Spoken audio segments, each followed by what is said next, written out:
Blue flies over and grabs the money. So what's next, Blue? So Blue flies back to the table and I guess Blue wants to. There you go, donate your money. So ma'am, are you okay with your money for donation? Since it's okay man ma'am, how about another round? A higher amount, 500 na po. Manakit pa.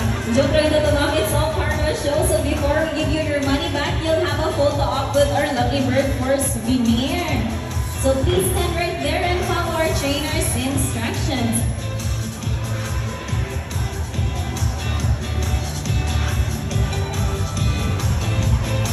So now smile and pose together with our money bird Blue.